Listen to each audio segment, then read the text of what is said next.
welcome everyone. How you doing tonight here, Hooters in Fairfax? How's everyone doing? You gotta be a little louder. Y'all can do a little more than that. We appreciate you coming out tonight. If you came out to see us, we hope we give you a great show.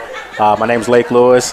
This is Antwaan Randle, former Washington Redskins wide receiver, Pittsburgh Steeler, won a Super Bowl with the Steelers. Yep. We do remote broadcasts from time to time outside of our normal setup.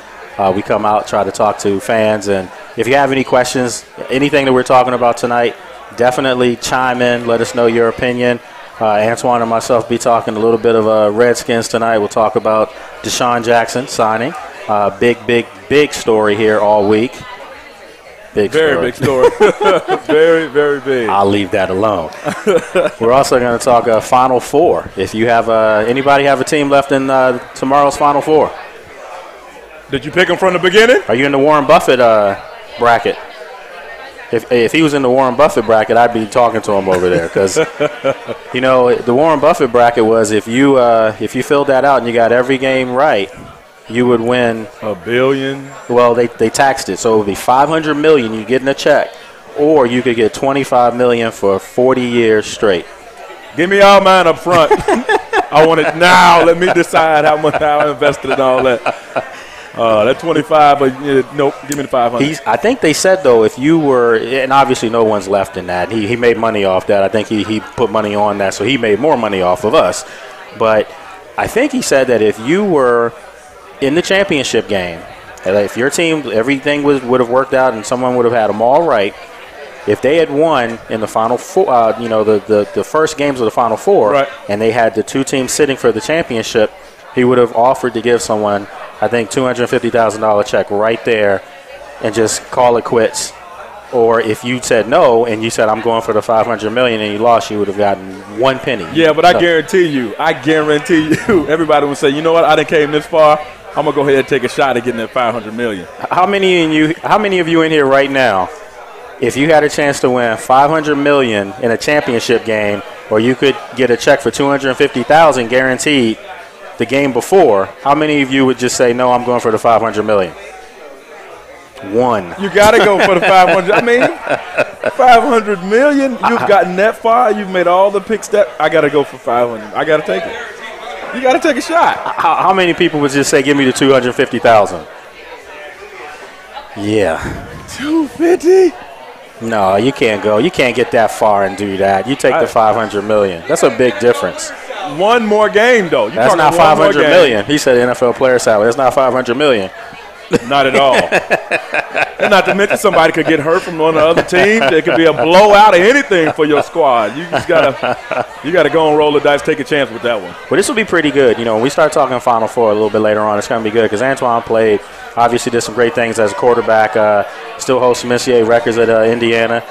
Yep. But he also played basketball at Indiana under Bobby Knight. And when I was at Penn State playing, it was we got cheated by you guys. you do remember. It's always somebody got cheated. Somebody, the referee. I think the referees after the game, I think they got back on Indiana's bus to go to the airport. So I just, that was a whole nother story. Hey, we give everybody a ride. Yeah. We give everybody a lift. Well, look, obviously the big news this week here in town is Deshaun Jackson comes to the Redskins from Philadelphia. And I obviously you are more than qualified to give us your insight on this as well. But one of the things I wanted to talk about before we start talking about X's and O's with him is the way it went down with him in Philadelphia. I have a bad taste in my mouth about it. I didn't like the way it looked to me like a business decision. They didn't want to pay him. They didn't have the money. Maybe he didn't fit the culture of the locker room that Chip Kelly was trying to, produce there. If that's the case, fine. You have the right to get rid of a player. But to start pulling out other stuff, right, which has never really been a problem before, I had a problem with that. And that's the thing that a lot of people have, raised their eyebrows at. When you have a situation like that, you don't want to pay the guy, that's fine. Don't pay him, just like you said. He has a chance of going free agency, and then you not trade him and that kind of thing for whatever reason. That's fine. That's a business decision. You move on. He don't fit your culture and that type of deal. But just leave it at that. The minute you begin to put different accusations out there. It really, it doesn't really hurt anybody. I agree. But the player. Don't get me wrong. At the same time, it's an opportunity. He's still going to have his best opportunity. It's really not going to hurt him in the long run. I agree. When you look at it, because at the end of the day, he's still one of the fastest receivers He's a great football player, the bottom line. He can catch the ball. He can go make some plays. He's going to have an impact on your offense. And other teams know that. That's why he had so many teams looking after him. Looking at him to come to their team. But doesn't Chip Kelly, well, maybe he didn't understand that not too far from Philadelphia is one of the wealthiest teams in all of sports. Did he not think for a hot second that a team that was looking for more playmakers was going to go after a guy? Now you do have to play him twice a year. I don't understand their thinking or their reasoning behind it, because I'm going to hold on to him until, hey, I get the picks I want or whatever, because he's that type of player. And sure. The numbers he had last year, it set Philadelphia up really to make a big decision when it comes to, hey, we should trade him, get what we can get for him. It'll better our team. He'll get what he wants going to a different team. But to let him go and not get anything. That's lunacy. That's lunacy. The first thing you're thinking is, what are they thinking? But it's got to be, something under the rug, something under the carpet, or just maybe Chip Kelly this is who he is. His second year in the league, maybe that's just who he is. But at the same time, somebody in that front office got to say, we got to do something to get something for this guy. And this is kind of look at the Titans right now. Yeah. And they release Chris Johnson. I'm baffled.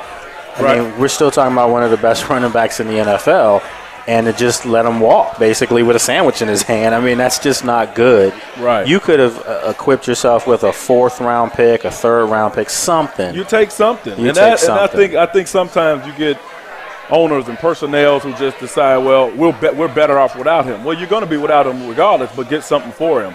You look at Chris Johnson's situation. His first 3 years, he was off the chart. I think he had 36 touchdowns. The last 3 only had 16. Been nicked up a little bit. Sure. But you look at that offensive line, they haven't been the same either, in terms of protecting and blocking and that type deal. So it's a different situation or different feel with that. But at the same time, it goes back to the same principle. You want to get something for those type players because somebody's going to give something for them because they're impact players. Again, speed is the name of the game in the NFL, and those are two guys who, they possess that type of speed. Game changers. I think you're talking about now from a Redskins offense that had, some pieces here or there. You had Pierre Garçon coming off a record-breaking year last year. You had Alfred Morris. But there's so many guys now. You bring in Andre Roberts, which I think is a huge acquisition for them. A guy that's going to eat underneath in the slot. You're familiar with that spot. Yep. You look at him. There's a significant upgrade. You bring back Santana Moss, who is that wily veteran, that's going to keep the guys in line. Maybe there are going to be a couple games they didn't get a couple balls thrown their way. Right. He'll let them know what the big picture is. It's to win the Super Bowl. How do you see this the wide receivers now forming on this team? A weakness now looks like a strength overnight. Overnight. Don't get me wrong. When you say it went from a weakness to a strength overnight, exactly that. Because this team, they have a running game. Sure. They got a quarterback that can throw the ball and put it where it needs to be, and he'll be tested even more, this year coming up. And with him being healthy, having Deshaun coming in, it opens up the passing game. You talk about Pierre Garçon having the year that he had last year. We didn't even mention Jordan Reed. Exactly. A tight end who just came out of nowhere and started making the big-time plays, stepped up when he was supposed to step up. So now you have an offensive game plan. You're not just going in and try to, from a defensive standpoint, you're not just going in trying to attack the running game, stop the running game. Sure. You have to play both. And when you have a Deshaun Jackson that can just blow the top off your defense, you got Pierre Garçon that can come underneath. Most of the time when you see them those 3 wide receivers set, they can run and pass out of it so effectively now that it's going to be hard to cover. They got the same offensive line coming back. They're going to be in there. They made some upgrades on the offensive line. Made some upgrades, but for the most part, that line is intact. Those core guys are guys who've been there for the last 3 or 4 years or whatever. And with that being said, they went and did a great job in terms of adding some pieces. Now, the question is always going to come down to what are they doing on the defensive side. That's going to be one of the biggest things. Let me ask you. You look at everyone that can benefit from this. Right. You see Alfred now. They're not going to be able to put 7 in the box. You see RG3. And that's going to be a problem. Of course, RG3. Look around the field now. He has options in every part of that football field. Jordan Reed now, what linebacker is going to cover him? Right. Pierre Garçon's not going to get double teamed anymore. Who's fast enough to cover Deshaun going down the field? My question to you is, what single player on offense benefits the most from Deshaun Jackson coming there? It might even be Deshaun Jackson. I mean, if I'm a quarterback and I've been a quarterback, I'm benefiting from that. I mean, it clears out everything. I mean, let's just talk about the cover 2 defense. We're having two safeties at the top. When Deshaun Jackson takes off running, they got to rotate. They have to honor that. Now you got your tight end that can come underneath. You got Pierre Garçon who can run a deep dig without worry about getting hit by the safety, get hit by the linebacker, because you got Reed who's taking the linebackers out and he's coming into a clear hole and then can catch and run. I always go back to the play they had in New Orleans. I think it was maybe Robert's first game. First play. And when he hit Pierre on that crossing route and he got hit back or whatever, still completed the pass, and Pierre Garçon took off. You'll see a lot of those situations come up this year. Reason being, because you have Deshaun on the one side that can just, again, blow the top off the defenses. But who benefits? I gotta say Robert benefits the most, because now, I mean, it can, depending on what his offense is. Now don't get me wrong, got a new coach. Well, Gruden's offense is known to be a pass-first offense, not pass-only. Right. But I think last year in Cincinnati they passed the ball. They ran the football 44% of the time. The year before was 41%. So the numbers show that they will pass, 2-1. They're gonna pass. What I'm saying is, in terms of everybody getting it down, being able to buy into it. This is our offense. This is what we're going to be able to do. This is the approach we're going to take it, and we're going to be all in. If you got all those guys all in about this offense coming together on one, they should be very hard, very hard to stop. I mean, you got a back in the backfield that can run the ball. Let's just say they run it 44% of the time. That's good, as long as they're running effectively 44% of the time. And you get that most of the time when you got a guy like Alfred Morris in the backfield that can run the ball. I'll give you a perfect analogy here, folks, that I think – am I saying Alfred is as good as this guy I'm getting ready to say? I'm not saying that. But if you look at LaShawn McCoy in Philadelphia, what Deshaun Jackson did for him, when they had a coach that came in and said, hey, we're going to stretch this field out, what he did for him, what a guy like Jeremy Maclin before he was injured, Riley Cooper last year, you can't stack the box. Right. So I would be shocked if Alfred Morris didn't average close to 5 yards a carry next year. It's going to be tough for defenses, because they now are equipped even more. Yeah. I mean, with the weapons that they have, they are. Yeah, we talked about Jordan Reed. They could literally. I mean, we don't want to speculate too soon. But let's just say they've got some weapons. It's a big upgrade when it comes. We didn't even mention the old man. We didn't even mention Santana. What's he going to do when he gets out there? But let's go. Let's say we're in the 4 wide set. I mean, who you double teaming? You can't. There is no one that can get the best thing. The best teams, the best defenses that are going to be effective against an offense like this has to have a front 4 that is lights out. I mean, the edge guys, the defensive end can get up the field, put pressure on the quarterback, and your 2 interior guys have to be able to put pressure. Go back to Tampa in 2002, who did Absolutely. The 2 Giants teams, who, when they played against New England in the Super Bowl, they have the problem they had pass rush. So Brady, although the Giants stayed in cover 2, and normally Brady would pick them apart, but they were getting pressure with the front 4. When you can get pressure with the front 4, it makes it difficult. But I mean, if the Redskins don't have those type of issues, it can be a lot very difficult for the defense coming and trying to defend these guys. But before we go to break, folks, right now sitting here at Hooters here in Fairfax, Virginia, myself, Lake Lewis, also Antwaan Randle, and I think that the excitement here for this is there's some people that are guarded. I had a good friend, actually texted me today and said predictions already, and I'm like, it's early to give predictions, but I do think that the team has drastically improved itself. Not just with the acquisition of Deshaun, but with some of the other guys they brought in. I thought Jason Hatcher was a good find for them. But I told him, I said, listen, this team is a year removed from success. Right. A lot of these young guys remember what that was like. Last year was just an anomaly. That was something that I've never covered anything like that in my life. It was that bad. I've never seen an insubordinate coach, to say the least.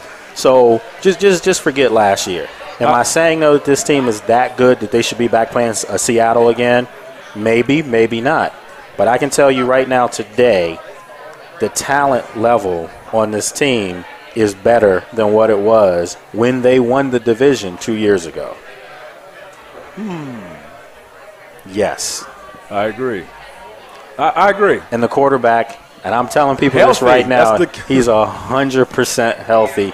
No knee brace, looks good. That is He's always got a chip the on key. his shoulder too. And you know he does. I mean, he had a chip on his shoulder. He felt like he should have went number one when he first came out. But you got to remember him having this offseason. I think it was now people ranted and raved about sitting him down those last 4 games. Great idea. I thought it was great. This not only assured he wouldn't have an injury those last 4 games. He would come into offseason really prepared and really focused, not really having to put a whole lot of stress on his knee and that kind of thing, but just working out without worrying about his knee, without that being the focus and the concern. Now it's like it was the first year coming in, and he's learning a new offense. So everything is set it's fresh. Exactly where it was when he came in the first year, and we know he's a hard-working guy, so it's just a matter of them putting this thing together, getting the practice, and coming together as a unit, and they can make some noise. And I think they really got a chance to make some noise. So I mean, you got to go ahead and say, watch out NFC East. I mean, you have to say it. I told my friend today, listen, they win the division going away. I told him that. And this isn't being Homer. Listen, I'm a national media person. But I'm saying right now, I truly believe, if you look at the Giants, they've made some great acquisitions on defense. Yeah. Not enough, though. I mean, you lose a Justin Tuck. That's a big blow. I mean, from a leadership perspective. You look at Philadelphia. Philadelphia, to me, had Deshaun Jackson still been there, I would have said this is one of those up-and-coming football teams. I like Jeremy Maclin. I like Riley Cooper. And obviously their thinking is, I covered the combines a couple weeks ago. I saw the greatest wide receiving class I've ever seen. They feel like they're going to get someone in the first round that's a game changer. But that person, I don't care if it's Sammy Watkins. He's a great player. He's still going to be a rookie. He's not a Deshaun Jackson, at least not yet. Oh, yeah, I understand that. We have a Clemson fan in there. But she understands what I'm saying. Yeah, it is.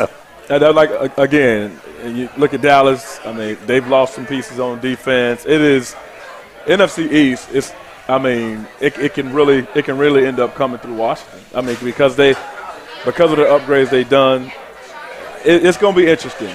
And I think the biggest thing is going to come down to it. Again, the Redskins, what they always have every year, if they can keep away the drama. Yes. If they can just keep away the drama, it's going to be a totally different team. Now, adding Ryan Clark, that's going to help. That's going to help keep away the drama. That's huge because he's a different figure in the locker room, and don't get me wrong. And you can attest to this, having played with him here and having played with him in Pittsburgh. Well, Pittsburgh, when I was coming, he was leaving. Okay. Yeah, when I was coming, he was leaving. But just, knowing Ryan Clark, going back and playing with him, my last year in Pittsburgh, he's a guy, who's going to keep the cap on things in the locker room.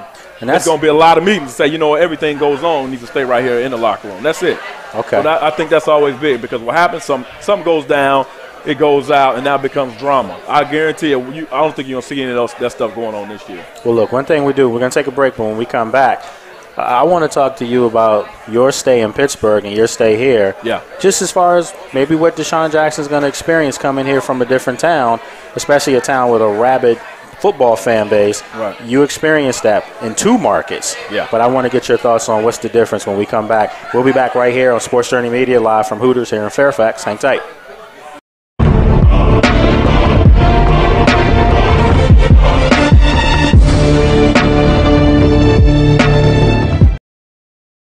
Are you behind on your mortgage payments? Are you worried about home foreclosure? Does it seem like the bank has no interest in helping you save your home and there is nowhere to turn? Then the Homeowners Relief Line could be your answer. Homeowners Relief Line can help save your home. We specialize in foreclosure assistance, and that's all we do. If you're behind on your mortgage payments, being threatened with foreclosure, have been denied a loan modification, or been the victim of a predatory loan, it's critical that you call Homeowners Relief Line now. Homeowners Relief Line has a network of attorneys, and our agents are available to speak to you right away. Remember, if you are behind on your mortgage payments, Homeowners Relief Line can help stop the foreclosure process. Call today before it is too late. New laws are in effect that may save your home. So call Homeowners Relief Line now. Call 800-749-8070. That's 800-749-8070.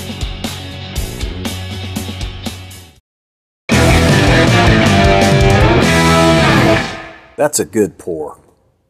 Frosty glass, perfect amount of foam. Thanks, Coach. How's your Bloody Mary? Spicy? Wings? Always fresh, never frozen. All right. Who's the primary on Spider 2Z Snag? It's the fullback out of the backfield. If he gets jammed, I'm heading the flanker on a curl route. You're good. I know. Huddle up at Hooters. Why would you go anywhere else, man? Medical emergencies. This is Life Alert. Are you okay? I've fallen and I can't get up. I'm calling for help right now. Sharon, we received a smoke signal coming from your kitchen. Get out now. We're calling the fire department. Home invasion. Emergencies away from home. I'm trying to get to my car, but it's still a ways away. I'm right here and we'll stay on the line with you and we can contact the police if necessary. And you can have this protection away from home for just $19.95 per month. If it weren't for Life Alert, I wouldn't be sitting here today. Life Alert saves a life from a catastrophe every 11 minutes. For a free Life Alert brochure, call 1-800-830-1951. That's 1-800-830-1951. Call now 1-800-830-1951. For a free brochure, call 1-800-830-1951. This is Victor Cruz, wide receiver of the New York Giants, and I just came off the show at Sports Journey. Had a great time with Blake, and I definitely want to come back and do it again. Maybe I'll bring some friends next time, and I had a blast. Out here at Sports Journey, having a great time, been on the show several times, giving me a chance to vent, tell people, and really connect with the fans how I feel about different situations going on throughout the year, especially with the NFL, and I love it. Having met a lot of people out here, and just going to continue to come back and continue to grow this relationship with me at Sports Journey and my boy Lake Lewis. With Lake Lewis on Sports Journey, had a good time tonight. Felt comfortable, just being myself. It was a great interview, a great time, and I love to do it again. What's up, this is Alex Joseph from the San Francisco 49ers, number 58. How y'all doing? It's Vladimir Lucas, offensive line for the New York Jets, number 62. So I'll let you know we had a great time tonight with Sports Journey, hanging out with Chris and Lake. Good time, be back here next time. See y'all some other day. Can't wait. Are you stressed over credit cards and other debts? Maybe through no fault of your own? Imagine how it would feel to have that weight lifted right off your shoulders. Well, here's some good news from America's trusted name in debt relief. Care One providers have already helped over 4.5 million people in debt, and we can help you today. Just call this toll-free number to speak with a friendly representative, and in just minutes, you'll get your free debt relief analysis. Regardless of your situation, Care One has an option for you. We are there to help, and we do that in a way that's empathetic and supportive without judging their financial situation. The credit card companies, I feel, are trying to keep you in debt and trying to keep it so you owe them money forever. And Care One is a good way to get you out of that and get you out of it fast. A big burden was lifted off of my shoulders. Care One threw me a lifeline. Call Care One. They will help you. Get debt relief from a company you can trust. Just call the toll-free number today. Debt relief.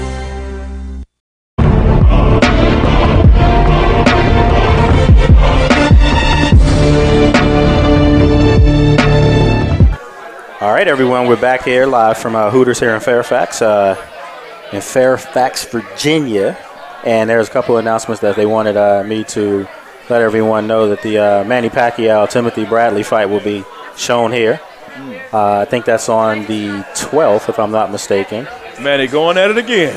Yeah, and hopefully they don't get a bad decision like they had in the last one, because they robbed Pacquiao on that one. They did rob him. That was bad. Somebody did that so they can make some more money. That's what that was all about. And then what did one of the comments say? That's boxing. It's back.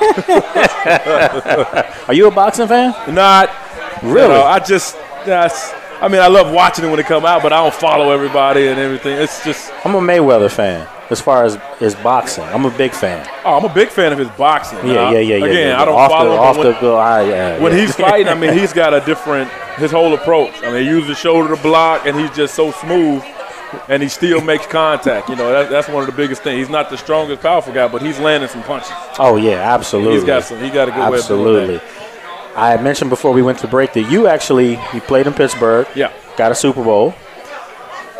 We're going to talk about that. We'll talk about the Super Bowl. I don't get a chance to talk about that too often.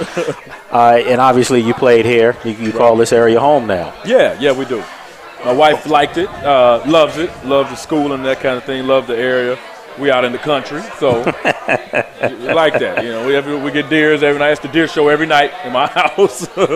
Listen, so, man, living out, you know, with me moving down this way and living in Ashburn, my wife, you know, was very skeptical of Virginia at first. Mm-hmm. She seriously was. I don't know if we can do this. Now, can't get her to leave. Yeah. She loves it out there.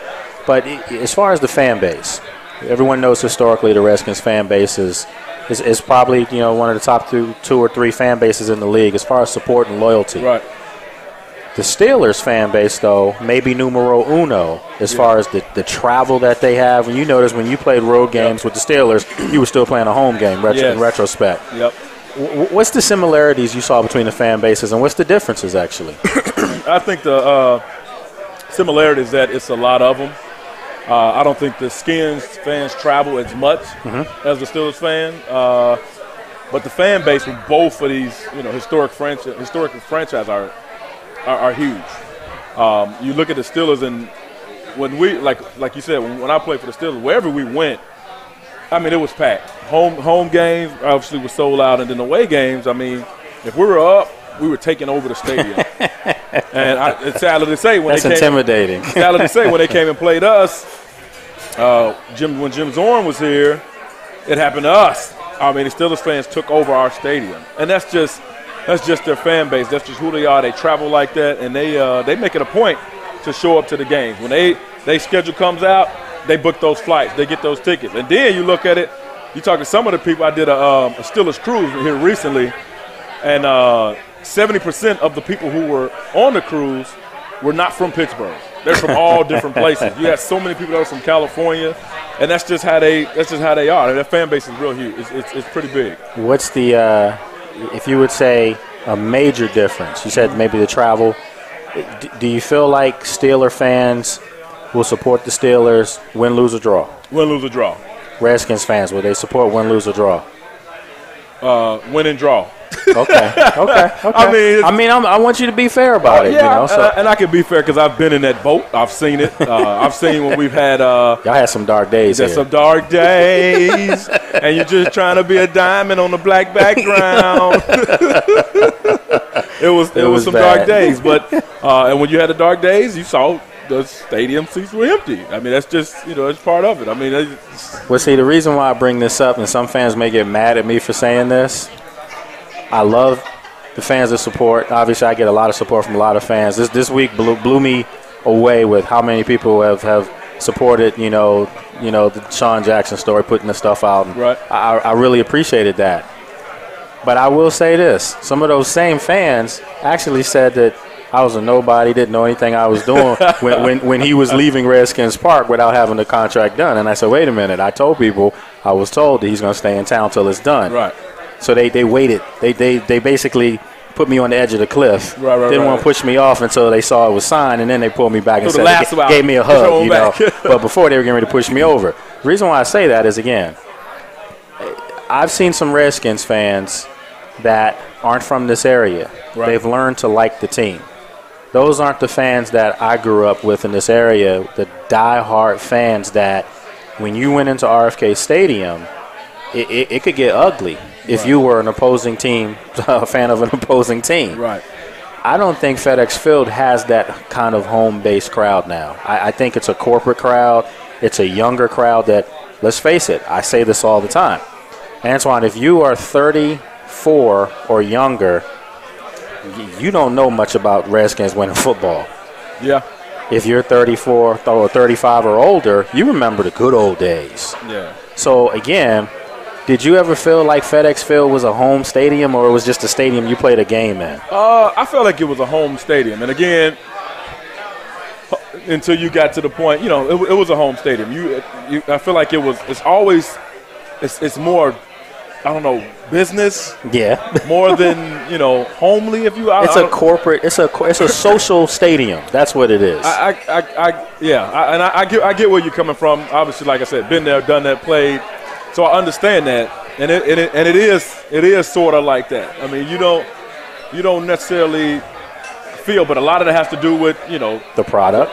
Exactly. It has a whole lot. And then, when was the last time of winning and all? I mean, all that goes into play. But at the same time, you expect, to still have those diehard fans to be there and always be there, and not to be so corporate and so business minded. But it is, and well, one of the reasons I'm always thinking here, like all these different scenarios.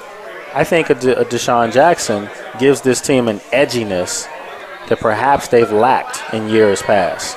Perhaps they've, Sean Taylor, the late great Sean Taylor, right.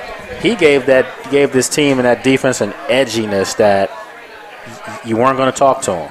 Yeah, you weren't coming at him like that. Taking no jive. Exactly. When you were in Pittsburgh, you had several guys like that. Yeah, that's what I feel like this organization has missed, and that may get this stadium going. When they went on the playoff run 2 years ago, that was the loudest I've ever heard FedEx Field. Right. When they played Seattle, that was loud. When they played the Giants Monday night game, that was loud. Right. When they played the Cowboys for a divisional championship game, that was loud.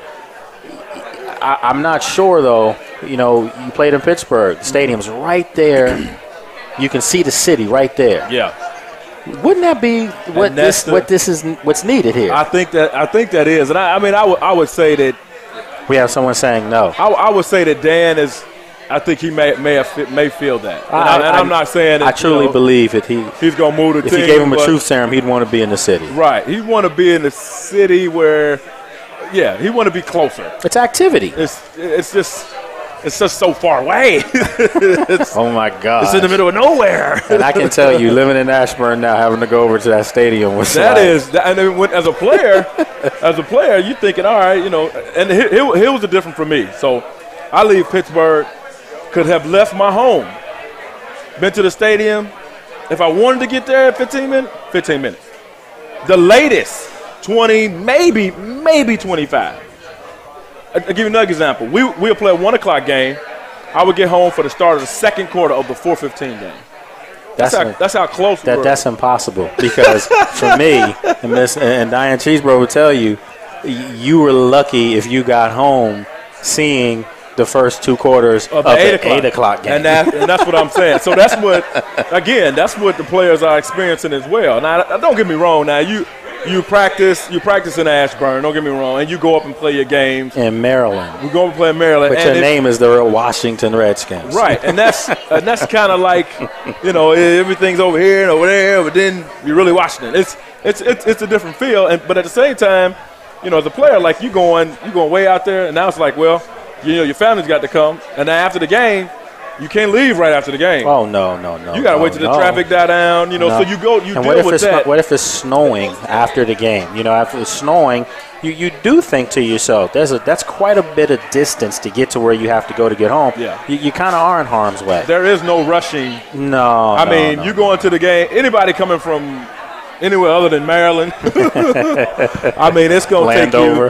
It's taking you a while to get to that stadium. You are blocking out the entire day for the game. So that's right. See, if you now you can leave that early, but again, your whole day. It's your whole day. That's because these guys get there early, like 4 in the morning. Oh, that's the tailgate. Set up the tailgate. See, that's the other thing. Now, tailgating, I got a tailgate because I've never had an opportunity to do it. Well, we will make sure you are taken care of this year. I want to get out because I can cook now. I do meats. I don't do sides real good. My wife take care of the sides, but I can do the meat. Get it going. But these guys pull everything out there. Pig, the whole thing. From what I understand, that's what you're supposed to do. Hey, I'm not going to lie. Maybe I shouldn't say this, but I'm honest. I don't hide stuff. There were a couple times Miss Diane Cheeseborough and myself made a trip over there before the game. I'm telling you. Like, hey, what's that in the air? Oh, I know where that is. And for me, like, I love barbecue. I love food. So before the game, you walk into the game, you smelling that good food. Like, all right, you know you're in the stadium. You get that stadium feel. I mean, they got the music going on over Yeah, there. that's like it's you a nice picnicking setup. in the winter. So let me ask you, you guys trying to tell me you would prefer to have a stadium where it is now and not put one up in the city?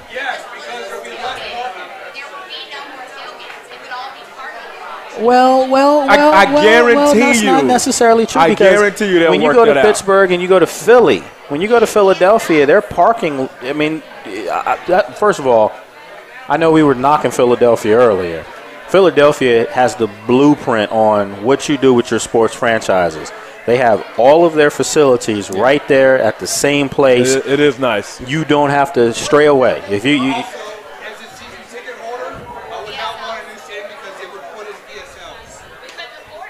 well, that's true. Well, I can tell you this. I'm sorry, but I start don't really, putting your ducats I don't away. have that issue. I'm telling you, because it's going to happen. It's going to happen. That's the perk of being in the media. It's going to happen. It's going to happen. It's going to happen.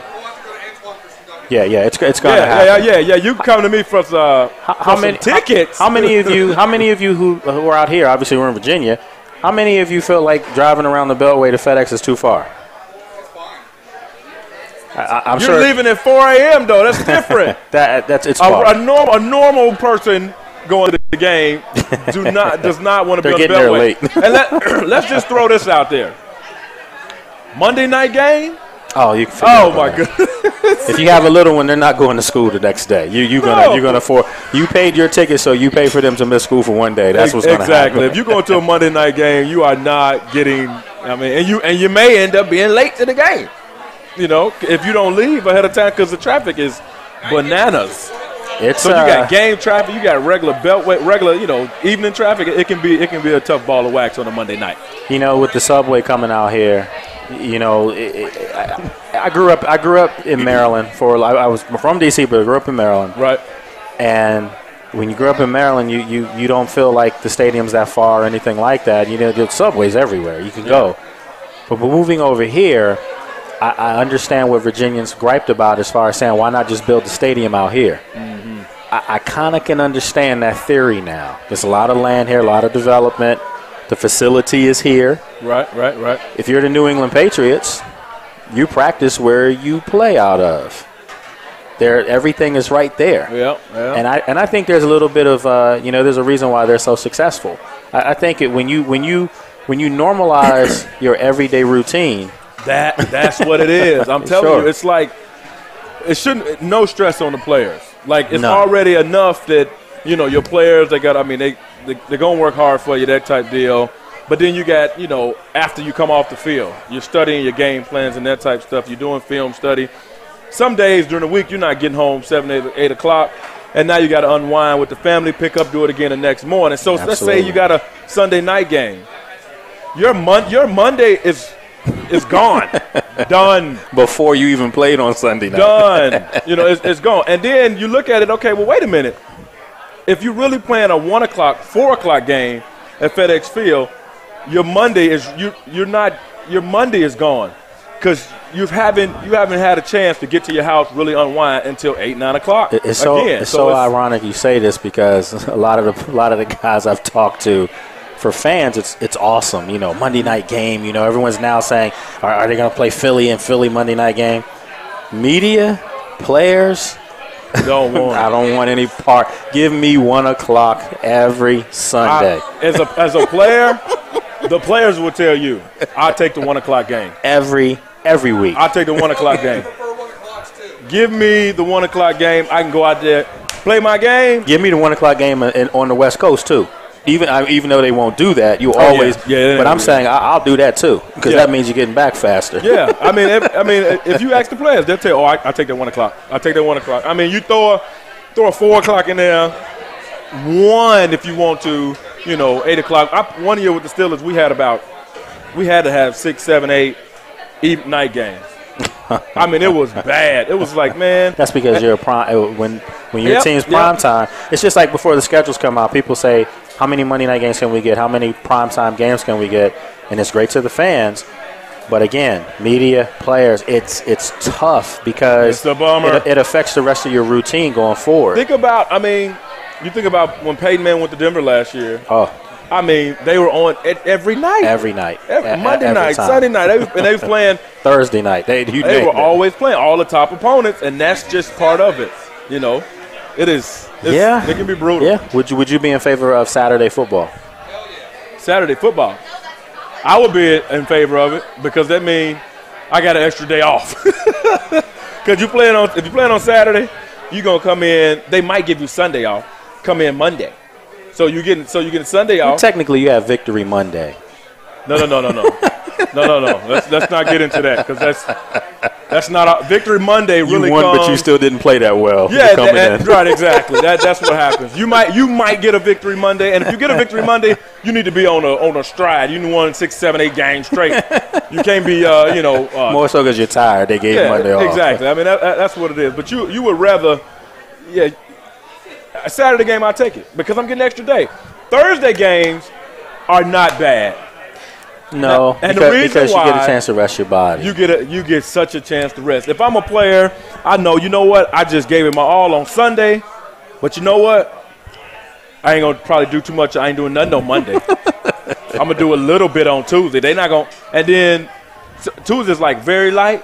Wednesday before the game, you're not doing nothing. Oh, you're loving that. You're loving it as a player. So you go out play hard again on Thursday, but then you got 10 days.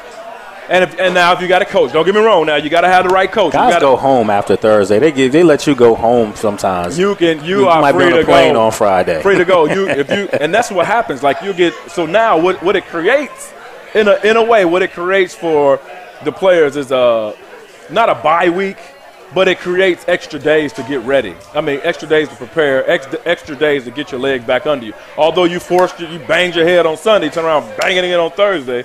Now you get these extra days, which is beneficial, but you got to come out unscathed because if you get scathed in those games, your weekend is shot because you're in the training room.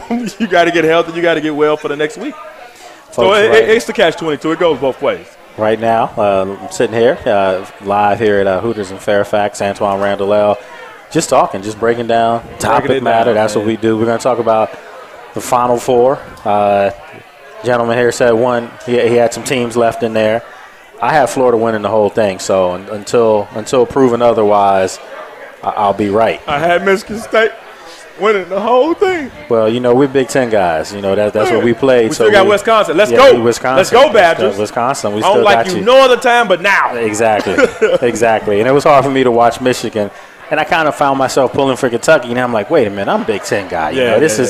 But it's like next year, Maryland comes into town. Yeah, you got to try to get the love of them now. And then you live here in the market. And I'm going to tell you, if you're a Terrapins fan, I'm just going to be up front with you.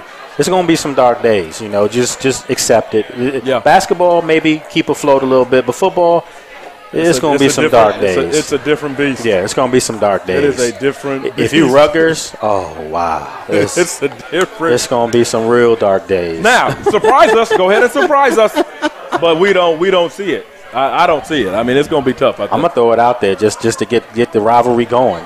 All these Maryland folks saying they got a rivalry now with Penn State back. You can't call 35 straight wins. That's not a rivalry. That's a day off game. I'm just saying. That's one of them you mark it on the calendar. Let's start it on up. Let's start it on up. I mean, it is what it is. Purdue. If Purdue was in the Final Four, it's pulling teeth for you to root for them. Yeah, I would. That would be tough for me to root for the Purdue. That would be really tough. Now I would do it because they're in the 10, but it would be really tough for me to root for Purdue. Yeah, I mean that's just there's certain teams that you actually would. You just can't. I mean, I'm sorry. Ohio State. What if they're in the situation though right now? Are you rooting for them? Lake, come on, that Big Ten team. Oh, Wisconsin? Of course. No, I'm saying if Ohio State was in, say Ohio State was in the Final Four right now. Yeah, you gotta represent. You do because it's a style of play. Big Ten basketball is the best in the country. I mean, the Big East I thought was there. People now say, "Oh, it's the ACC." No. When you come down to teams that are complete, I mean, let's get real. We had an opportunity to have three Big Ten teams, and I was certain two of them were getting in there. I was certain two of them were in there. I was not counting Wisconsin. I was not counting them. Although the 7-footer he been doing his thing. Wisconsin has. I've said this before. Bo Ryan gets no credit. He's one of the best coaches in the country because no doubt they have a system that when you go to Wisconsin, you know what? You're going to have to play defense. Yeah. You're going to have to man up. That's the way it is. They don't stray from that blueprint, and that blueprint gets them where they need to go. They always get themselves a great point guard, too. And Trayvon Jackson right now is doing it. And he's rugged. He's a tough-minded guy. So this is good, man. Do they have a legitimate shot, though? Can they that matchup against Kentucky that's a tough matchup. Right, but it's a tough matchup. Don't get me wrong. I mean, but I also see it from this standpoint. You throw a 7-footer in the mix, it's different. Kentucky has not seen that. No. And when there's young 7-footers hurt and out. Exactly. They have not seen that. And that'll be the difference. That's very fair you say that. I don't think they've seen it the whole tournament. And he's not just inside. He's an outside guy as well. Yeah. And when you got a guy like that, I mean, now he's 7 foot. Now we compare him to Payne from Michigan State, a guy who can play down on the post, get you points in the post, play defense, can come outside, shoot the three as well. This 7-footer, I can't remember the guy's name. You got to forgive me. Nah, I know you. I'm drawing a blank as well, but I know you're talking about. But he's this guy can. I mean, he can hurt you from inside and outside, and because of that, they got to honor it. They're gonna have to honor. It's gonna be a tough matchup. But I'm going Wisconsin because you're a Big Ten team. That's the only reason. But I think Wisconsin's gonna pull it off. I do too. I actually think Kentucky. But Kentucky started 5 freshmen. Their first 8 off the bench are freshmen. How do you? What are they getting these kids? They get the top recruits every year. 5 freshmen? Well, let's say this. You played, so you understand this. Yes. For anyone that thinks that John Calipari is just lucky and they go far because of the talent, right? That's wrong. You get a guy that's coaching freshmen, a full freshman lineup, 5 guys, to be playing for national championships, to be going to Final Fours, knowing these kids are one and done. That's pretty remarkable, if you ask me. That means he's saying something is registering to these kids. Not only that, I mean, keeping them grounded. And they're getting better as the season progresses. Right, keeping them grounded. Yes. Think about that. I mean, hey, we 5 freshmen. We balling. 3 of our guys, three freshmen coming off the bench. I mean, that can go to your head real quick. But really keeps them grounded, and then they go out and play well. I mean, they got some playmakers, no question. But when the Twin hit the 3 against Michigan, I mean, that just says something. The game, and that wasn't just. That was deep. That wasn't. I'm towing the line. No. He shot that from where we broadcast booth. Exactly. Like, watch out! Boom. All that, and that's. Let me ask you. They keep them grounded. He's doing a good job. My agent's here in the building. Jesse right over there. What's up? We talked about this the other day. Are they playing for each other right now, Kentucky? Come on, wait a minute. Are they playing for each other? Are they playing for Kentucky Nation? Are they playing now for draft status? Because the more you win as freshmen, the more you show maturity, which helps your draft status. Or are they playing for all of the above? I gotta say, they're playing playing for all of the above, but in this order. They're playing for one another. Okay. I mean, you don't get a team to get this far. Sure. They enjoy playing with each other. Not playing together. Mm-hmm. It just doesn't work. I mean, it doesn't work like that. And you can see that. The communication, somebody goes down, everybody's there to lift them up, that type deal. You see that. And that draft status up there, though. Draft status is going to have to be next. But that comes with the territory because you're winning. You're winning. You're playing extremely well. You're successful as youngsters. So draft status. But this sounds like you're putting Kentucky Nation at the bottom, though. I mean, you kind of got to tie them in the not time into I'm playing for one another. They just put the jersey on. They have to wear something on the court. Right. Now you take that same team, take Kyler Perry, put them in different uniform. We're talking about a different school. We're talking about another nation. Absolutely. Yeah. So, it's there, but you can't put the nation before those other two things because they're not. It's just, in reality, I'm playing for my guy next to me. I don't care what school you are, where you're going. Even in the NFL, you're not playing for Redskin Nation, still a nation. You're playing for the guys next to you who has, blood, sweat, and tears with you. Right. They understand it, because we know how fans can be. I mean, not to say they will, but let Kentucky get blown out. It can be the same nation out there now. So you gotta keep that in mind. So you gotta put those two first.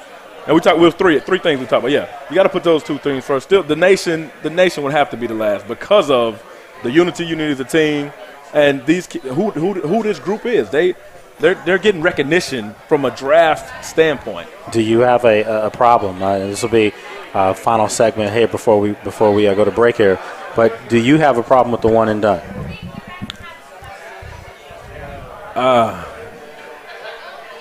Because I know as a former athlete, it's hard.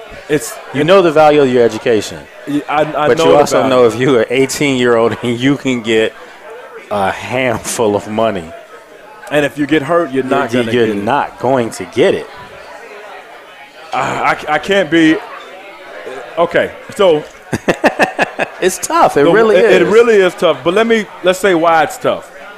It's tough because the reason we just said, you've dreamed all your life to go play professional ball. This is what you do. Sure. This is your craft. This is your craft. Your craft. Some kids play to eat.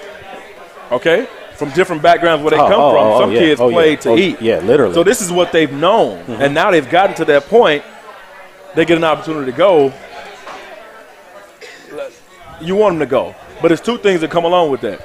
They need to go back and get their education. And they need some help. Because when you come from not necessarily nothing, but when you come from, you have to when you come from not having seen something that's managed. Exactly. It is. Yeah. I've said this for a long time. Yeah, buddy. And when that happens, you got to have a team because it's like Kool-Aid splash. There isn't a person in this building right now, I assure you. I don't care what their craft is. You can be an engineer in here. You can be a doctor. You can be a lawyer. I don't care what you do. If someone told you that in your first year in college, hey, man, you're a great computer graphic head. I'll bring you over here at IBM and pay you $1 million a year to create graphics for us, and we'll work on you going back to college eventually. Everybody's out. I mean, it's a no-brainer. So for everyone who says that line, right? These kids need to stay in college and get their education. For what? We went to college. We played sports. Right. I knew I wasn't playing professional sports. So what was my major? Broadcast communications.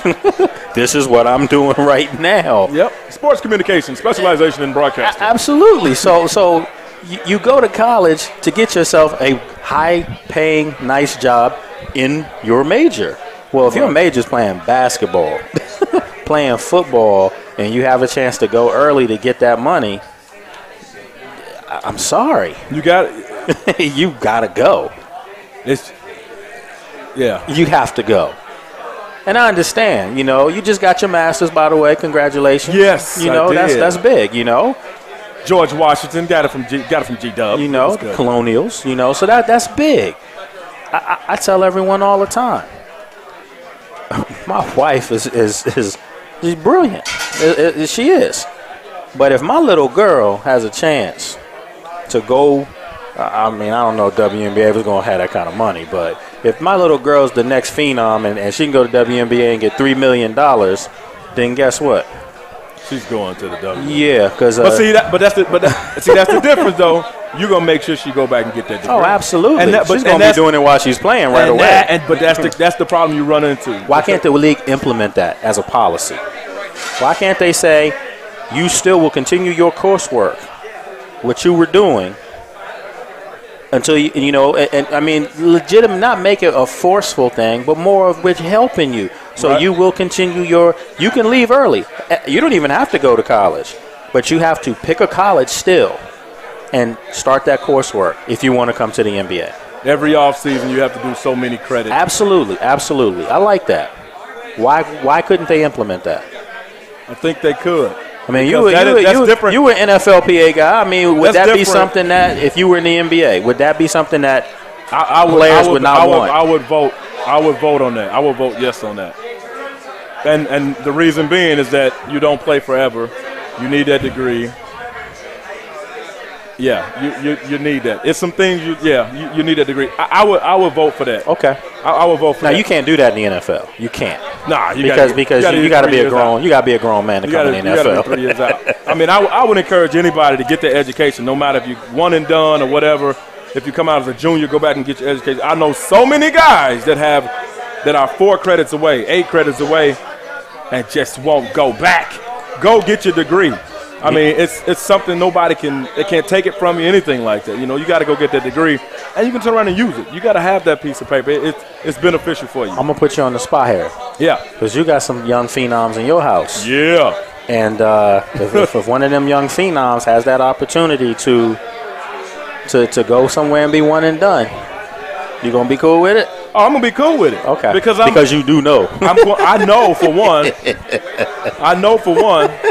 My wife's sitting over here. I know. I saw that. You got to get that approval. I know for one that I'm gonna make sure they go back and go to school. I mean, I'm gonna make sure that, because we are a family that, I mean, we both got our masters. We set that so our kids can see. You know, we got our college degrees, but we went back to school and got our masters as well. It's good for your kids to see that. So now, when they have an opportunity like that, take that opportunity. And now it's time to go back and get your degree. What are you doing? It may not put a lot of pressure on you either. Maybe you won't have as much pressure on you too. It's a little bit of a fallback for you. It is. It makes it easier. Sure. It makes it so much easier because it's not. It's different because now I'm not focusing on my schoolwork while I'm playing. Right. That's the other thing. If you leave and go to the NBA, you're not focusing on class right there. You cannot focus on class. Same thing with the NFL. But in the off season, I can continue my education. Okay. You know, and I give you this. You might be able to take an online credit during the season. You might be able to do that. I mean, you're traveling all the time. You're on planes. You can do work, that kind of thing. It's not one of those electives that's tough, though. I can assure you that. Yeah. You're not taking psychology during the season. No. I mean, we know that. You do your electives. Look at that. There you go. You do your electives during the year, during the season, and you go and you get to hit the hardcore stuff in the off season. All right. I mean, I like it. It's got to be something in place because this is not going to stop. Athletes get better. They don't get worse. The cream of the crop keeps getting better and better. And better and better and better. So look, folks, we're here at Fairfax Hooters. Been here several times before. I see some familiar faces out here. Did you eat some of the food yet? Did you get your fried pickles? I had the pickles. I had to get the pickles. I had some of them shrimp. My nose got to running because I don't like spicy food. Do you eat crabs? Yeah, I eat crab, yeah. Have you ever had the crab legs here?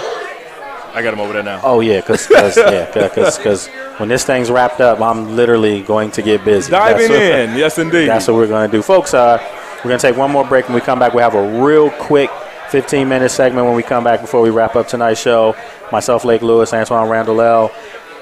Lots of stuff going on. You know, we tried to talk about the Redskins, Deshaun Jackson, talk about, college basketball, one and done. Right. When we come back to finish this off, to cap it off, I'm going to get your opinion on Miami Heat, Indiana Pacers, San Antonio Spurs, Oklahoma City Thunder. Who this year will win the NBA championship when we come back? Hang tight.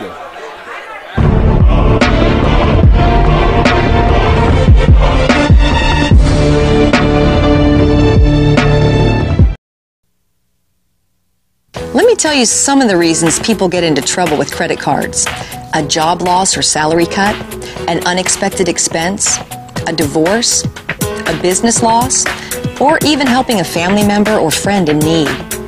At Consolidated Credit, we understand that debt problems are not about overspending. It's about emergencies and unexpected situations. Consolidated Credit has helped over 5 million people, just like you. The options for getting out of debt have never been better. We can reduce your interest rates, cut your monthly payments, and help you get out of debt fast. The time to call Consolidated Credit is now. There are a lot of ways to get into trouble with debt. There's only one trusted way to get out: Consolidated Credit. When debt is the problem, we're the solution. Call Consolidated Credit now. Call toll-free 1-800-426-6016. That's 1-800-426-6016. Call now. NCAA women's basketball. All day, every day. Our game. Filling it up, knocking them down, and bringing it home. It's basketball at its purest. Family fun and great entertainment, there's nothing like it. NCAA women's basketball. All day, every day. Our game. Car owners, does your vehicle have less than 120,000 miles on it? Is it less than 10 years old? Is your current auto warranty about to expire? Well, Cover America Auto Care has a very special offer just for you. With current economic conditions causing bankruptcies and a downturn in new car sales, Cover America Auto Care now offers inexpensive mechanical breakdown coverage direct to the public. You can save thousands of dollars on auto repairs. A toll-free line has been made available so car owners can call and get a free no-obligation quote. This auto protection is backed by an A-rated insurance carrier. Plus, you get a claims department that has an A-plus rating from the Better Business Bureau. 24-hour emergency roadside assistance is also included. You will be amazed at how much you can save on future car repair bills. So call for your free, no-obligation quote now. Do not wait. Get covered today and rest easy tonight. In 1990, in Severn, Maryland, the daughter of a clergyman was discovered by a music industry insider while pumping gas at a service station. The odds of her getting signed and spending 11 weeks at #1 on the U.S. singles charts? 1 in 19 million. The odds of this former church choir singer going on to sell 40 million records? 1 in 15 million. The odds of the same woman winning 6 Grammy Awards and starring in 2 Broadway plays? 1 in 75 million. The odds of this musician and performer having a child diagnosed with autism? 1 in 110. I'm Toni Braxton, and I encourage you to learn the signs of autism at autismspeaks.org. Early diagnosis can make a lifetime of difference. Attention if you have diabetes. Hello, I'm Alan Thicke. As the father of a child with diabetes, it's important that I keep up to date with the latest in treatments and technology. That's why I'm happy to tell you about a breakthrough in diabetes care through CCS Medical. You don't need to stick your fingers anymore. This new meter allows you to test on your arm, so it's virtually pain-free. Plus, it uses gold test strips. Real laser-etched gold in every strip provides the ideal testing surface for one of the most accurate readings possible. Best of all, CCS Medical can send you this meter at no cost. With CCS Medical, they deliver your diabetes supplies to your home. They work with Medicare or your insurance to process the paperwork. They even have nurses certified in diabetes available to answer questions. And for a limited time, CCS Medical will also send you a diabetes ID bracelet. All this from a company trusted and recommended by thousands of doctors around the country. Call CCS Medical today.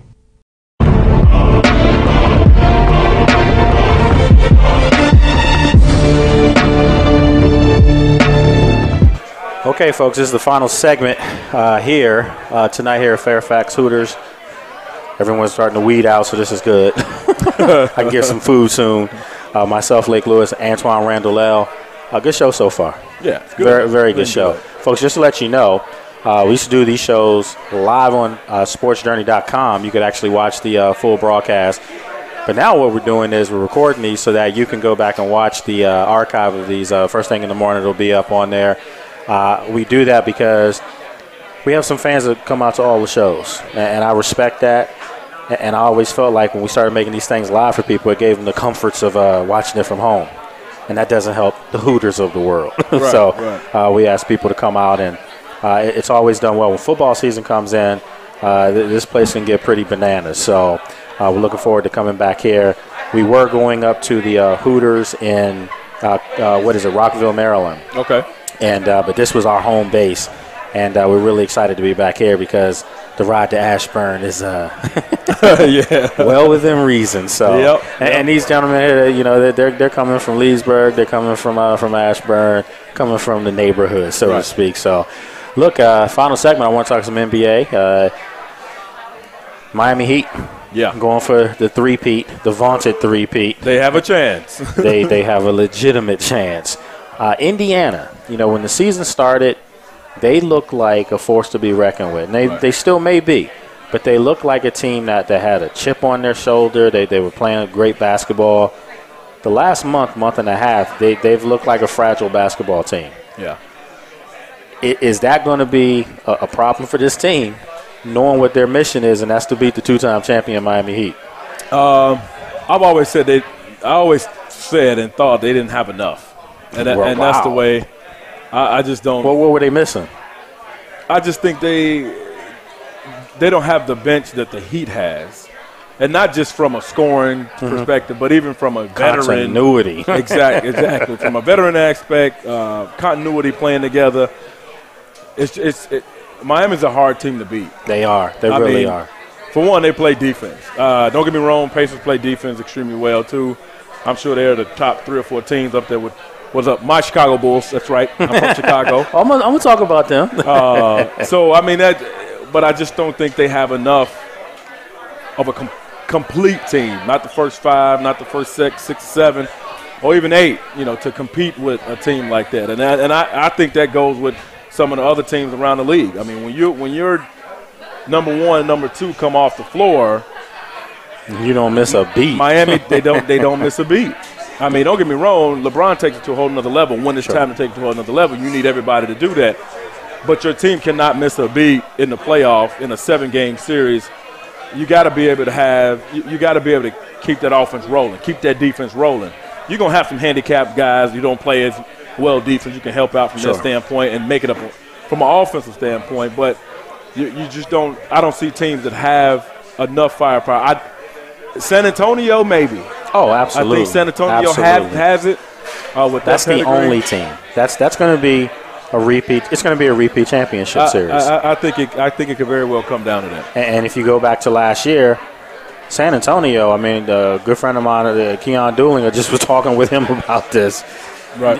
They had a championship fall out their pocket. Yeah. I mean, it was almost over. We're not gonna place it on Duncan. Duncan makes that layup. That's a different ball game. They have a championship there. It is. It's a different ball game, and he knows it. But that's part of the game. But again, that's the team. And they have a system. They have a structure. The continuity. Yeah. It is. Parking can be off. It doesn't matter. They will not break it. It's just that's part of it. You got to have teams like that. There is a team. You kind of mentioned them earlier that I do think is well equipped to really put the heat, no pun intended, on Miami. And people don't see it. They think it's Indiana's the only team in the East. Chicago. Their style of play, where that Thibodeau, their coach, is going to make them play defense first and foremost. And they have that ruggedness. They have bangers. They have Boozer. They have Joakim Noah. They have the pieces in place to prolong a series against Miami. Will they beat Miami? And you got to beat Miami 4 times at that point. That's tough.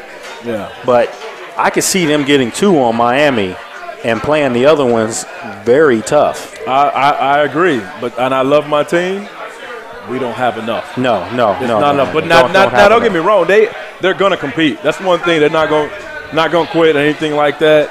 But they're gonna compete. And from a defensive standpoint, they've shown it all year. I mean, they showed it last year. Even with losing roles both years, they still are able to compete and make some plays. I'm gonna have some fun with you, man. You're gonna enjoy this conversation now. I posed this on my show. And Jesse was there on that show with me, so he remembers that I posed this question. Derrick Rose hurt a lot. Great player, one of my favorite players when healthy. Russell Westbrook kind of gets injured. Obviously, talk is when he's not on the floor, you see Kevin Durant putting up 50. And there seems to be a little bit of a cohesion thing there when he's not on the floor. Right. Some of these other guys step up. The Reggie Jacksons of the world step up, you know. My question to you is, you're a Bulls fan? You're from Chicago. Yeah. Derrick Rose from Chicago. If you could make a trade straight up one-on-one, Derrick Rose for Russell Westbrook, would you do it? To come to Chicago? No. No? No, I wouldn't. I'm not. Is it because Derrick Rose from Chicago? No. Okay. It's not. I mean, don't get me wrong. Russell Westbrook is good. But he's no healthy Derrick Rose. I've been telling people that for ages. He's no healthy Derrick Rose. They don't want to hear me. I mean, Derrick Rose is the show. Yeah. He is the Kevin Durant of the Bulls when he's healthy. Don't get me wrong. Now, he's this last couple of years he's been injured. And I think that's what you can compare to. You don't know if he'll ever be that same guy. Exactly. But I wouldn't – a healthy Derrick Rose – I'm not cheering Westbrook. You just sound like you got some Chicago pride on that. I'm not. I mean, we can call it Chicago pride, but we can just look at the numbers. There's no way. I mean, if I'm letting Rose go, I need 3 folks. Give me 3 people. If I'm not getting a dynamic. I mean, don't get me wrong. Westbrook is a dynamic point guard. But Westbrook wouldn't be what he is without KD. I mean, because that's a different. Now Derrick Rose can be Derrick Rose, and have the players we have. He got a Luol Deng who was there when he was playing, that kind of deal. You got Joe Kim, some bring the energy, rebound, and stuff like that. Boozer, not so much as from that standpoint, but I was looking at it from the standpoint of Russell Westbrook wants to score, wants to shoot. Right. Chicago wants their point guard to score and shoot. Could Derrick Rose now go to Oklahoma City and not have to be the focal point because now he's got KD next to him? I mean, you see what I'm saying? He now doesn't have to score every point, but Westbrook wants to do that. So you switch them, you're basically getting a player now that can complement Kevin Durant properly. To me, it's a good deal for both teams. No. Really? You comparing? I'm not, but I'm just saying in the style of play. What's your favorite fruit? Man, I like a lot of fruits. What fruit don't you like? Man, I can tell you, just give me vegetable. I don't like raw tomatoes. You don't like compare your? I ain't gonna do raw tomatoes. I wouldn't say raw tomato, but you comparing Derrick Rose, your favorite fruit, to the raw tomato. Oh wow! And when I say that, I'm not saying from Westbrook. Westbrook is Derrick Rose. He's a different. He's a cooked tomato. He's a stewed tomato. Still a tomato, but yeah, and again, I keep saying healthy. Well, I keep saying healthy. I'm going to agree with you on this because people. Derrick Rose is a phenomenal player. That's my position. If he ever gets back to where he's too young not to. So he's too young not to. And he's got work ethic. That kid. Yeah. He's one of my favorite people in the league. I mean, he's just a good person, good kid. Right. I'll throw this out you. You're a Chicago fan. If Chicago somehow, some way would have gotten the number 1 pick in the draft, which they can't now, would you have taken Jabari Parker? Because he's from Chicago. I'm asking. Not just because he's from Chicago. But I would take him. Not because he's from Chicago. He would be. But I'll take him. He would be your wing guy that you need. You're right. He would be my wing guy. Ding. Yeah. And this is the deal too. We got to look at as well now.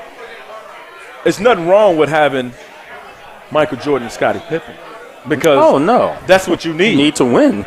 That's what you need. You look at Miami. Look at Miami. they got 3. Yeah, you can't take Bosh out of it. Now Bosh, he plays his. That's Rodman. Rodman, they can shoot threes. Yeah, of course, of course. I'm just saying, that's their third monster right there. You are exactly right. So you need that, and people have. How about that's Worthy, James Worthy? You have Magic and Kareem, and that's Worthy. Yeah. There you go. Yeah, that's you talk about spaghetti with your meatballs, and what's the bread? What's the bread, babe? Garlic. The garlic bread. Oh my goodness. You got it. Your meal is so good right now. That's what I'm trying to get. If we get something with that going on with Derrick Rose, I'm good. I'm gravy. I'm good. Well, I think they can get it this year because there's a lot of talent coming out. I'm good. Let's talk about this real quick. We got about 3 minutes before we wrap up. All right. Washington Wizards. They've clinched the playoff spot. Wonderful. But not to throw salt. I cover them. I'm happy for them. They unequivocally cannot fall into the 7th spot because it's 3 and done. Means they play Indiana at this point right now. It's 3 and done. It's 3 and done. If you fall into the A spot, then you really do understand. It just But they can't fall. They can't make 6, can they? Yeah, they're 6 right now.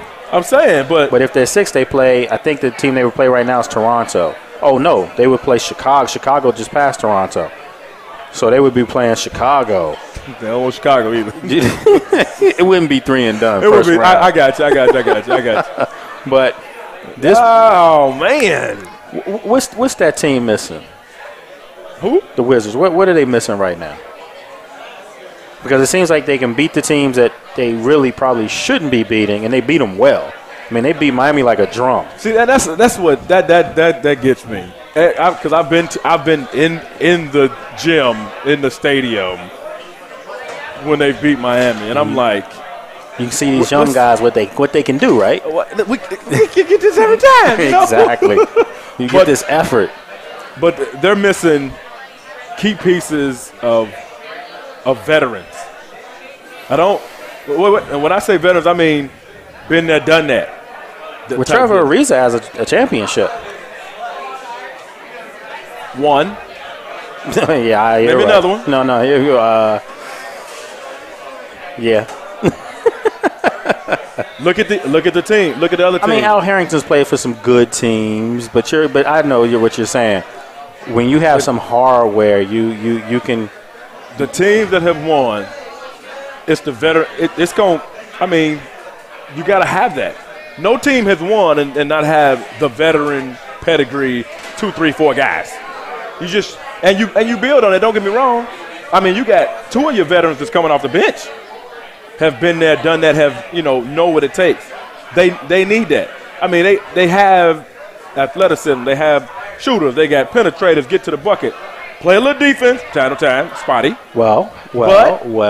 That's kind of what my problem is. I've said this before.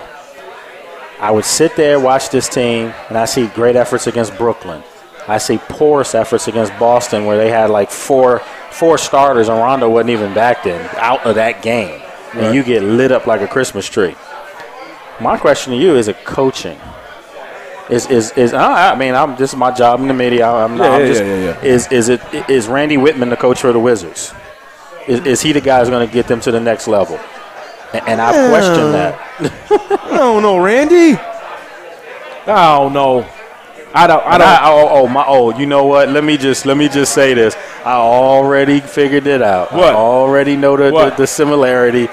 He's an Indiana Hoosier. Oh, my goodness gracious. It just dawned on me as soon as I asked that question. I should have known better. Oh, my goodness. Randy Whitman is a good coach, but this team needs a great coach.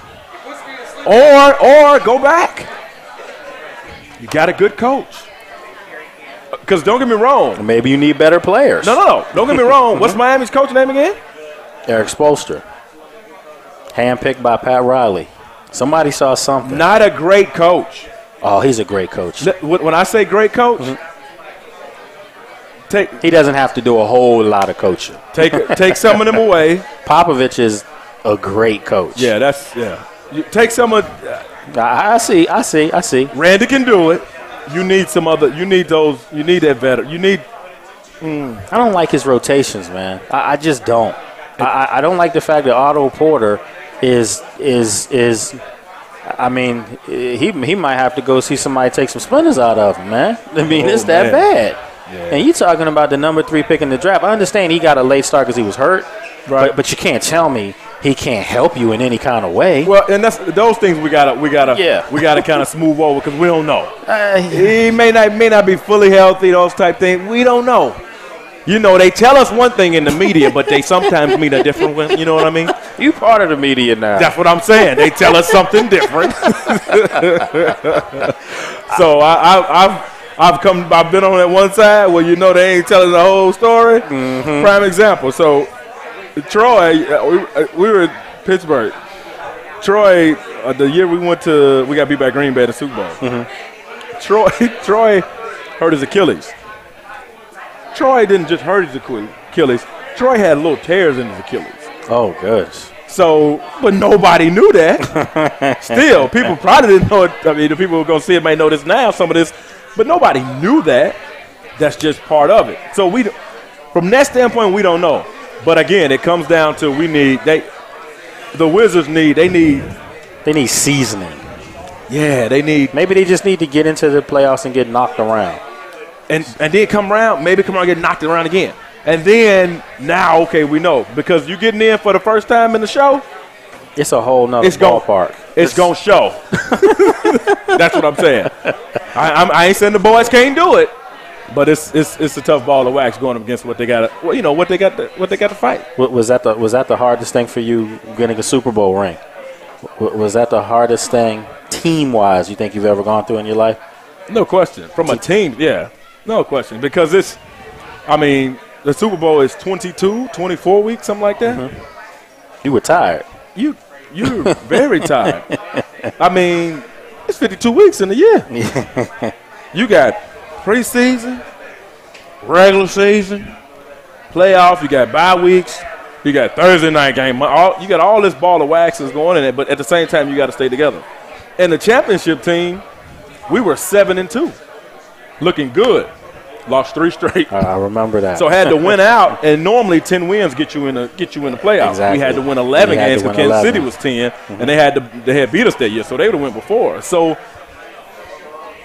hardest thing because it's an unbelievable focus, but you're not doing that unless you got some key veteran leadership. I mean, I can go right down the list from an offensive side, from a defensive side, from a special team side, and the same way in basketball, you need veteran leadership on the court, on the bench. You need that overall thing. You look at Miami, got it.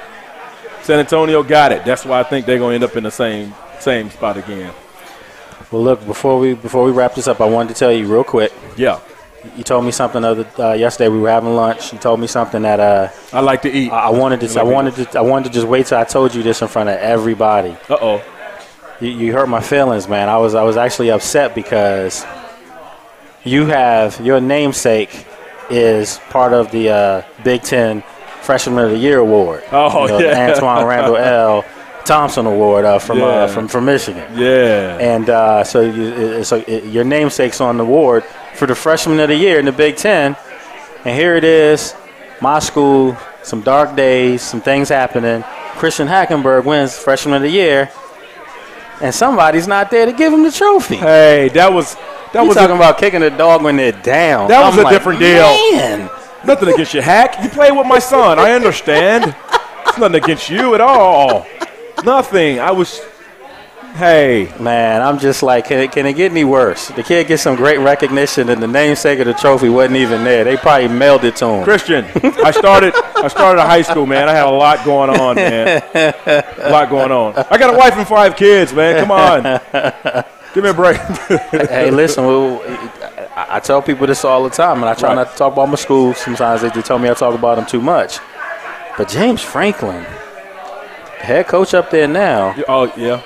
They have right now the 2015 class. A class is still basically the last sanctioned class. They're dropping the sanctions in August, folks. I just want everybody to know that trust me, I'm leaking something to you right now. August is done. It's over. They'll play for a bowl game this year. I'm just letting everybody know that. Anyway, really? Yeah, it's done. So anyway, I'm just letting everybody know that. You heard it right here first. Different topics. James Franklin, new coach, comes in. Penn State right now has 11 kids signed for 2015 class. 9 of them are 4-star kids. This has never been done at Penn State. I mean, Joe Paterno won with just guys that, got themselves ready to be seniors. Redshirt fifth-year seniors. Right. I'm talking about this guy's recruiting and recruiting all over the place and getting guys to commit there. They have the number 2 rated class for 2015 right now. College is recruiting. Absolutely. That is all it is. If you want to change your program around, bring somebody in who's energetic, who can recruit. Go sit in there with those parents, and they're home, and explain to them, this is what we're about. We'll get it done. You bring your son here. That's what we're about. And once you sell that, that's recruiting. That's that part. If you can get a coach that can do that changes the ball game. That changes everything. You got a little pedigree, a little background behind you. You've done well, that kind of thing. If you can recruit, it can change. People say the players are the face of the program. Recruiting is the face of the program. Recruiting. Now, once you start winning, now that helps. Yeah. That makes life a lot more easier for you. So, folks, we're going to wrap up tonight, but I do want to let everybody know that on next Friday, at your school. That's right. Virginia Academy in Ashburn, Virginia, right off of Route 7. Yep. We are having a charity event there that helps, a nonprofit by the name of Child Help, helps some abused children, and we're very excited about this, and something my wife put together, so I'm proud of her for believing in something like that to help others. And it's a big deal to us. We've got some great people behind it, presented by Coca-Cola, something we've worked on hard for that. We've got some friends of ours from Education Online, EOL, they're part of the event too, so. And then, of course, she's like, make sure, of course, the L Foundation, right. So. There you go, the L Foundation, baby. So we're excited about it. It's going to be a good event. We really are. We encourage everyone, if you can, come on out to the event. Bring some books, too. It's a book drive as well. Come on out. Are you going to be in the three-point contest? I will be in the three. I'm probably going to win it, but, I don't want to toot my own horn. Toot. When they made the trophy on there, the bottom of it said Lake Lewis. So I just, She won't let me get in it, though. We're gonna see how this all turns out. So yeah, we're looking forward to it. It's a great cause. That's the whole point here. But we're gonna have a lot of fun. There'll be some restaurants there as well. There'll be food there. There'll be drinks there. There'll be beverages there. A silent auction will be there as well. That's right. So if you want some great memorabilia, come on out again. It's at our Virginia Academy. Can you plug that address just off the top of your head? 19790 Ashburn Road. So come on out, folks. It's Friday, this coming Friday, a week from tonight, from 6 to 9 p.m. We hope to see you there. We had a great time tonight here at Hooters in Fairfax, so hopefully you had a great time, too. Enjoy your food and have a great weekend. And now it's time for us to enjoy some food.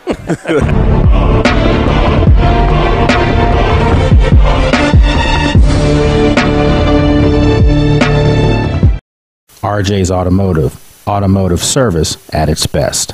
Automobile owners, if you're looking for the best in automotive service, then give RJ's Automotive a call at 571-521-0400. Conveniently located in Northern Virginia for over 20 years, RJ's is an accredited business with the Better Business Bureau. RJ's has their opponents beat by offering 2-year warranties on all parts and labor. RJ's offers free tire rotation with every oil change and appointment service to better schedule your day.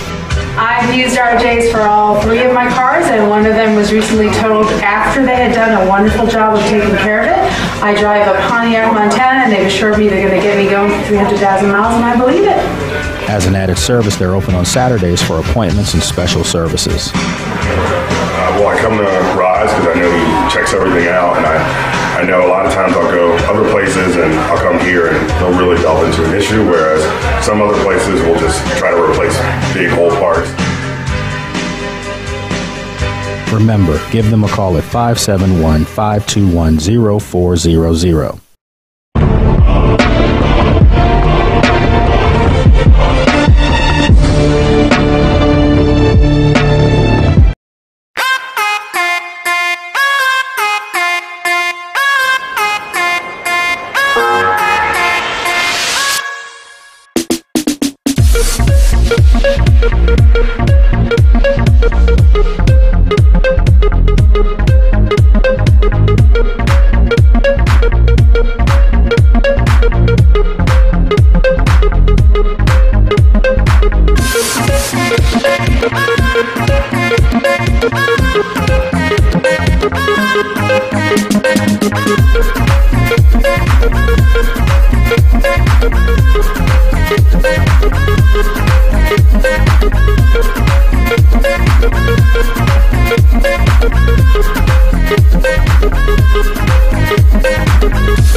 guy that whenever I see you on the field, the ball migrates to you. You know, you make big plays. A lot of people remember you last year picking off Tony Romo against the Cowboys to ice it as far as winning the division.